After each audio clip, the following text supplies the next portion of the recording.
सर्वप्रथम मेरो तर्फबाट साथीहरूलाई नमस्कार। आज मैले भिडियो बनाउने क्रममा पृथ्वीनारायण शाहबारे महत्त्वपूर्ण जानकारी लिएर आएको छु। यो जानकारी तपाईहरूलाई विभिन्न किसिमको लोकसेवाको इक्जाममा, सङ्घ संस्थाको इक्जाममा काम लाग्न सक्छ र यो नेपालको इतिहासको आधुनिक इतिहास अन्तर्गत पर्ने विषय हो र यहाँबाट धेरैचोटि प्रश्नहरू आएको छ र मैले यो पृथ्वीनारायण शाहको जानकारीलाई सजिलो र सटिक पाराले लिएर आएको छु। र यहाँ पृथ्वीनारायण शाहको कुरा गर्दाखेरि पृथ्वीनारायण शाहको जन्म 1779 पुस 27 गते भएको हो र उनको बुवाको नाम नरभूपाल शाह हो भने आमाको नाम कौशल्यावती हो। कौशल्यावती नरभूपाल शाहको माइली रानी हुन् भने कौशल्यावती पाल्पाकी राजकुमारी थिइन्। र यो नरभूपाल शाहको कुरा गर्दाखेरि नरभूपाल शाहको जम्मा 4वटा रानीहरू थिए साथीहरू। यहाँ मैले नाम लेखेको छु, 1 2 3 4वटा रानीहरू थिए। पहिलो रानीको नाम थियो चन्द्रप्रभावती, दोस्रो रानीको नाम थियो कौशल्यावती, तेस्रो रानीको नाम थियो बुद्धिमती र चौथो रानीको नाम थियो सुभद्रावती। यो सबैमा बती बती रहेको छ, तर यो बिचको तेस्रो रानीमा मती रहेछ साथीहरू, त्यो याद गर्नु होला। यो चन्द्रप्रभावतीको छोराछोरी थिएन, एउटा पनि छोराछोरी नभएपछि यो कौशल्यावतीको जेठो छोरा यो गोर्खाको 10औं राजा बने। अनि यो नरभूपाल शाहको 4वटा रानी मध्ये यो चन्द्रप्रभावतीले पृथ्वीनारायण शाहलाई शिक्षा दिने, शस्त्रको ज्ञान दिने काम गरेको थिए। त्यही भएर मैले लेखेको छु यहाँ शिक्षा, सामान्य शिक्षा पृथ्वीनारायण शाहले पाए। त्यसपछि त्यो शिक्षा चन्द्रप्रभावतीबाट पृथ्वीनारायण शाहले पाएको हुन्। सामान्य शिक्षा भनेको त्यो लेखपढ गर्न सक्ने खालको शिक्षा हो। त्यो टाइममा तपाईँको त्यो लडाइँ सम्बन्धी शिक्षाहरू दिन्थ्यो। त्यसपछि पृथ्वीनारायण शाहको साइनो वीर नरसिंह मल्लसँग भएको थियो। वीर नरसिंह मल्ल को थियो भन्दाखेरि यो भक्तपुरको राजा रञ्जित मल्लका छोरा थिए वीर नरसिंह मल्ल। यही वीर नरसिंह मल्लसँग पृथ्वीनारायण शाहले मित लागेको थियो। र फेरि पृथ्वीनारायण शाहको विवाहको कुरा गर्दाखेरि पृथ्वीनारायण शाहले पहिलो विवाह 14 वर्षको उमेरमा इन्द्र कुमारीसँग बिहे गरे। इन्द्र कुमारी चाहिँ हेमकर्ण सेनको छोरी थियो। हेमकर्ण सेन चाहिँ मकवानपुरको राजा थियो। त्यस्तै पृथ्वीनारायण शाहले दोस्रो बिहे नरेन्द्र लक्ष्मीसँग गरे। यो पहिलो बिहे असफल भएपछि दोस्रो बिहे नरेन्द्र लक्ष्मीसँग गरे र नरेन्द्र लक्ष्मी भनेको अभिमान सिंहको छोरी थियो। अनि उनी अभिमान सिंह भनेको बनारसको अभिमान सिंहको छोरी चाहिँ नरेन्द्र लक्ष्मी थियो। अनि त्यसपछि पृथ्वीनारायण शाहले 20 वर्षको उमेरमा त्यो 1779 चैत्र 25 गते राजगद्दी सम्हाले, युवराजबाट राजा भए। त्यो टाइममा उनी 20 वर्षको थियो र उनको मृत्यु भनेको 1831 माघ 1 गते देवीघाटमा भएको हो। अहिले यो देवीघाट नुवाकोट जिल्लामा पर्छ साथीहरू। अनि यो पृथ्वीनारायण शाहको अन्य जानकारी पनि रहेको छ हामीसँग। त्यो जानकारीहरू धेरै साथीहरूलाई थाहा नभएको पनि हुनसक्छ र त्यही भएर यो महत्त्वपूर्ण जानकारीहरू मैले लिएर आएको छु। त्यो जानकारी म यहाँ लेख्न गइरहेको छु। अब त्यो जानकारी दिने क्रममा पृथ्वीनारायण शाह शासनकाल सम्हाल्दाखेरि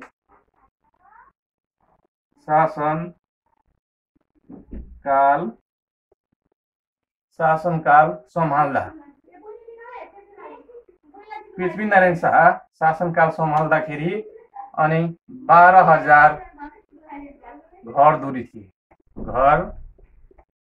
धुरी थिए भनेको मतलब जब पृथ्वीनारायण शाह गोर्खाको राजा भए त्यतिखेर त्यहाँनिर 12,000 घरधुरीहरू थिए। त्यसपछि पृथ्वीनारायण शाहले पाएको उपाधि पृथ्वीनारायण शाहले उपाधि पनि पाएको छ साथीहरू। धेरै साथीलाई थाहा नहुन पनि सक्छ। अनि त्यो उपाधिको नाम थियो बहादुर शमशेर जङ्ग। बहादुर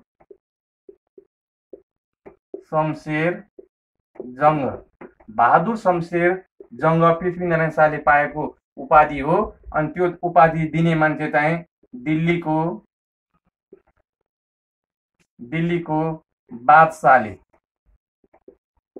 बादशाहले पृथ्वीनारायण शाहलाई बहादुर शमशेर जङ्ग भनेर उपाधि दिएको थिए। अनि अहिले नेपालमा जुन परराष्ट्र नीति छ त्यो हैन, त्यो परराष्ट्र नीतिको प्रवक्ता पनि पृथ्वीनारायण शाह नै हो। परराष्ट्र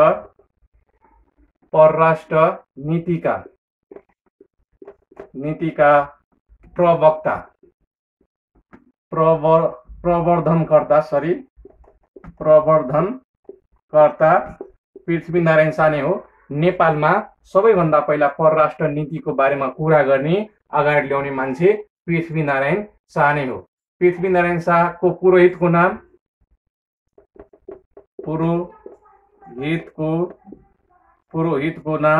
पृथ्वीनारायण शाहको जुन पुरोहित थियो त्यसको नाम चाहिँ कुलानन्द जैसी हो साथीहरू, कुलानन्द जैसी हो। त्यस्तै पृथ्वीनारायण शाहले अवलम्बन गरेको नीति पृथ्वीनारायण शाहले अवलम्बन गरेको नीति। पृथ्वीनारायण शाहले दुईटा नीति अवलम्बन गरेको थियो साथीहरू। पहिलो नीति हो तपाईको खानगी नीति हो। त्यस्तै दोस्रो नीति हो मर्मट नीति। पृथ्वीनारायण शाहले यो खानगी नीति र मर्मट नीति अवलम्बन गरेको थियो। अनि यो खानगी नीति भनेको सैनिकको आर्थिक स्थिति बलियो बनाउने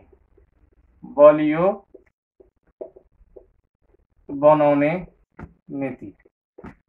सैनिकको आर्थिक स्थिति बलियो बनाउने नीतिलाई नै खानगी नीति भन्छ साथीहरू। त्यस्तै मरेका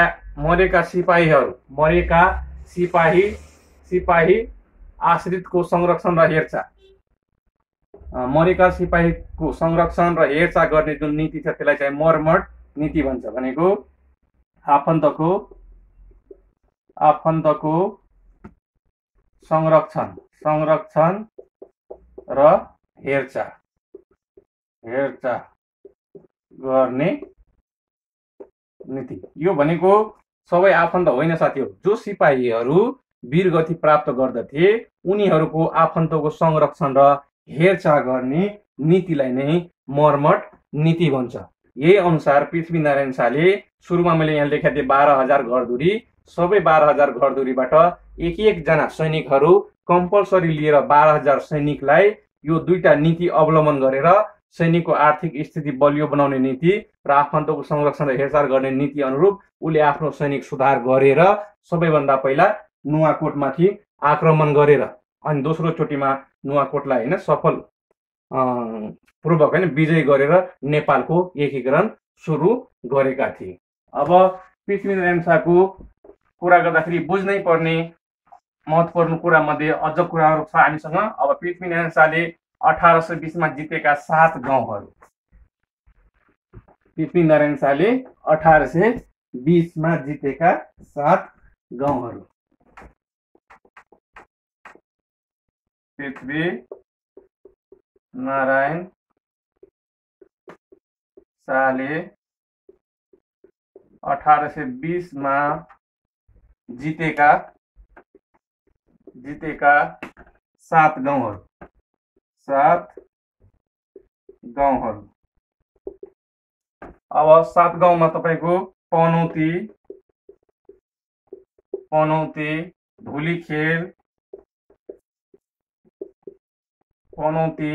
धुलीखेल, बनेपा, साङ्गा, नाला, फर्पिङ अनि चौकाट। यो 7 ठाउँहरू पृथ्वीनारायण शाहले 1820 मा जितेको कारणले यो 7 गाउँ पनौती, धुलीखेल, बनेपा, सागा, नाला, फर्पिङ र चौकाटलाई 7 गाउँ भनेर भन्छ साथीहरू। त्यस्तै पृथ्वीनारायण शाहसँग सम्बन्धित महत्त्वपूर्ण तिथिमितिहरू छ धेरै, तर मैले एकदम परीक्षामा सोध्ने खालको मितिहरू यहाँ लिएर आएको छु हैन। 7 वटा मिति छ हामीसँग त्यो पृथ्वीनारायण शाहसँग सम्बन्धित मितिहरू पृथ्वी नारायण शाहसँग सम्बन्धित महत्त्वपूर्ण मिति तिथि मिति जे भने पनि हुन्छ साथीहरू। अब यो महत्त्वपूर्ण मितिको कुरा गर्दाखेरि यो विक्रम सम्बन्ध 1801 असोज 15 मा पृथ्वीनारायण शाहले नुवाकोट विजय गरे। नुवाकोट विजयी गरे। यो चाहिँ दोस्रो आक्रमणमा हो साथीहरू। दोस्रो आक्रमणमा पृथ्वीनारायण शाहले 1801 मा नुवाकोट विजय गरेर त्यहाँबाट नेपालको एकीकरणको प्रारम्भ भएको छ। त्यसपछि विक्रम सम्वत 1814 भदौ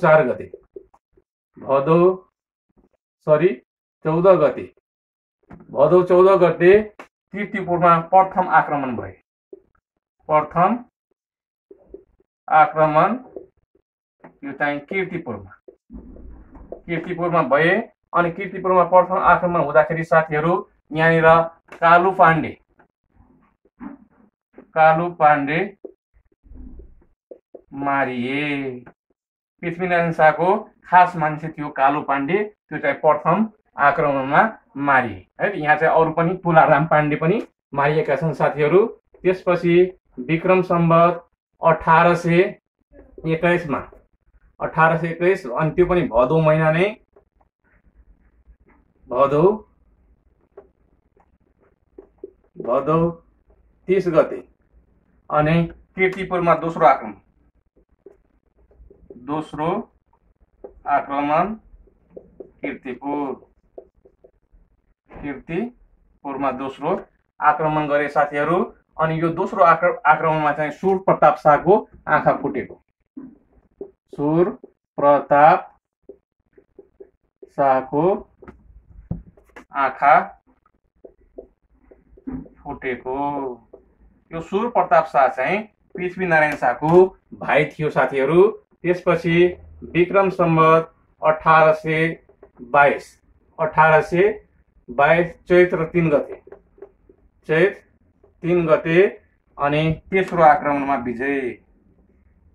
तेस्रो आक्रमण कीर्तिपुर अनि यहाँ विजय। तेस्रो आक्रमण गरेपछि पृथ्वीनारायण शाहले कीर्तिपुरमा विजय गरेको हो साथीहरू। त्यसपछि विक्रम सम्वत 1825 असोज 13 गते काठमाडौँ विजय जसलाई कि कान्तिपुर भनिन्थ्यो साथीहरू। त्यसपछि फेरि 1825 अनि असोज 24 गते ललितपुर विजय। त्यसपछि विक्रम सम्वत 1826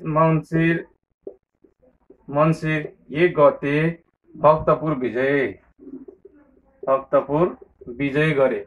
यसरी ललितपुर, भक्तपुर र काठमाडौँ विजय गरिसकेपछि पृथ्वीनारायण शाहले 1826 चैत्र 10 गते काठमाडौँ भ्यालीलाई केटिएमलाई राजधानी घोषणा गरे।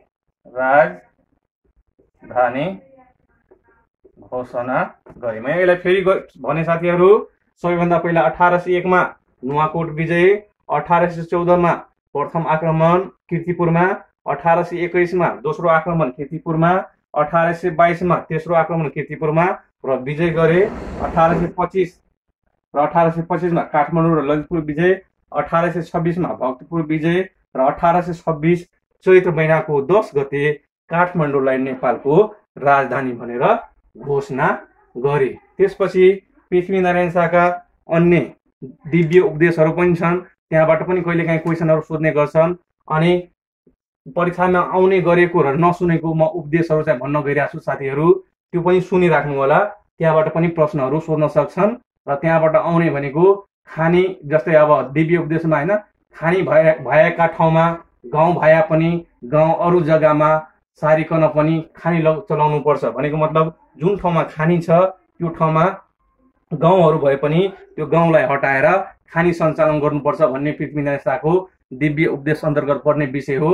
त्यसपछि विदेशीलाई तराईभन्दा उभो आउन नदिनु, यिनले मौका पाए मुलुकलाई कङ्गाल बनाइ छाड्छ भन्नेको पनि पृथ्वीनारायण शाहको उपदेश हो। त्यस्तै ठकुरी जाँची डिठा दिनु, मगर जाति जाँची विचारी दिनु भनेको पनि पृथ्वीनारायण शाहको दिव्य उपदेश हो भने अर्को छ सेनामा कजाइ दिँदा कालुका सन्तानलाई नछुट्याउनु पनि पृथ्वीनारायण शाहको दिव्य उपदेश हो।